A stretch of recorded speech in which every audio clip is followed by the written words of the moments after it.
Well, I got this old Honda 350 Fourtrax here, and it's got no spark, which is really annoying because I already opened it up and changed the one-way sprag gear, which is behind the flywheel.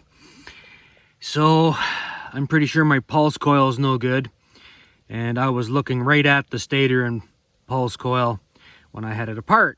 So now I get to do it again. Should be a little bit quicker at it this time. I've had practice now.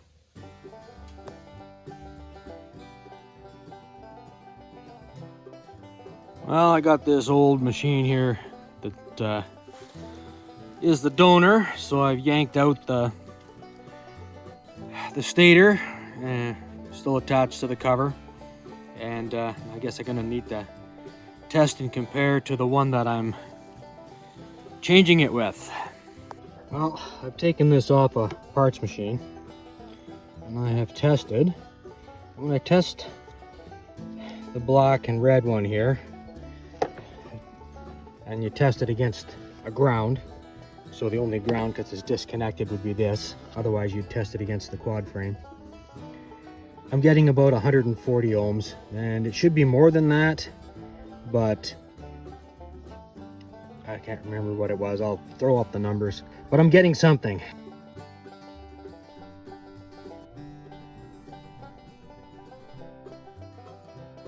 The one that's on the quad, which looks like an aftermarket one. If I test between the blue and the green, it should be 300 to 350. I test this one, I have 339. When I test this, I have nothing. So this provides an AC current to the CDI. So it's essentially, if you're not running with a battery or anything, this will power up your CDI. That's my understanding. These two are your pulse coil. There is nothing happening in the pulse coil. So I'm pretty sure that's what my problem is. So I could probably just change the pulse coil in this and save this, or I could do a whole swap. So I'm going to take a quick look around and see if I have a pulse coil somewhere, because I'd rather keep this one intact and who knows, maybe use it on something else. All right, so I have to take the foot peg off.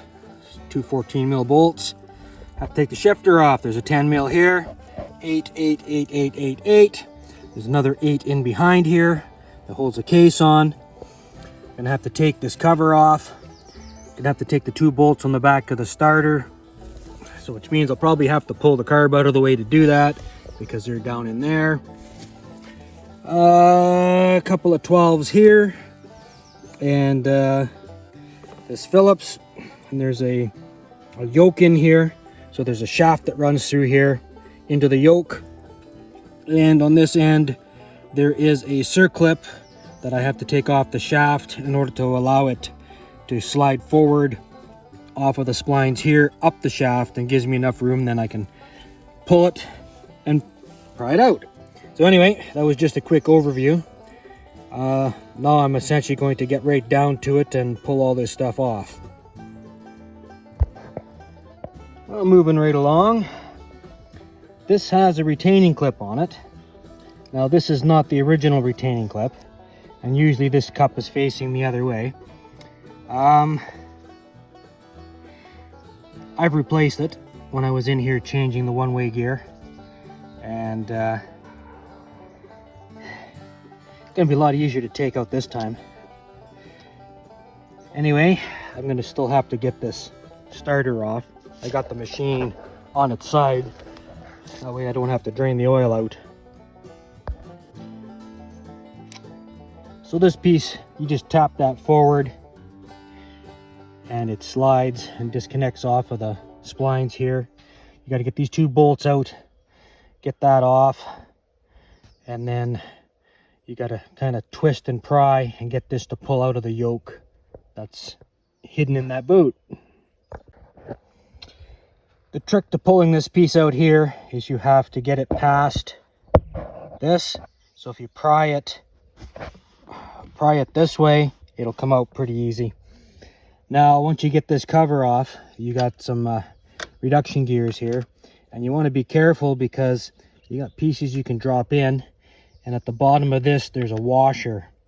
So I might have to go and grab my magnet to make sure I don't have it drop in behind the flywheel. So I've pulled out these gears so far.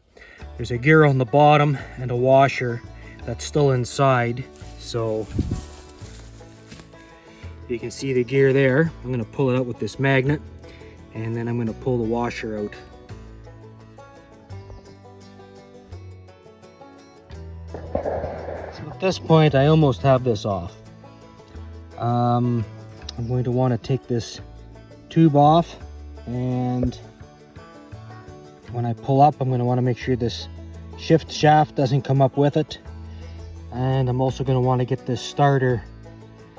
Oh, I'm going to disconnect the starter. I'm going to pull the carb off and reach in there and pull out the 2 bolts.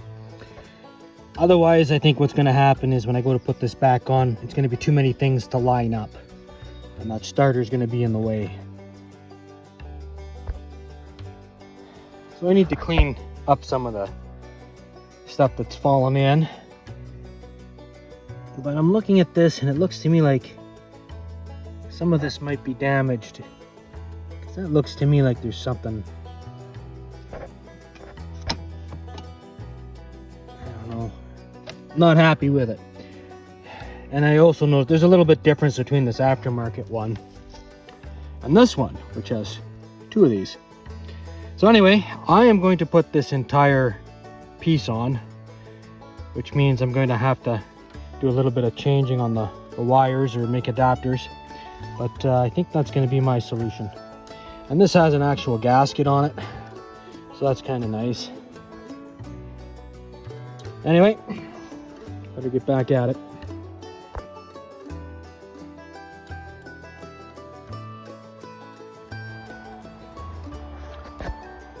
All right, so I'll put the little washer back in the gear and the center shaft. Now I'm going to put this on over top, and once I have that everything bolted up here, I'm going to fish the wires through and then pull these wires out. So get it all back together here.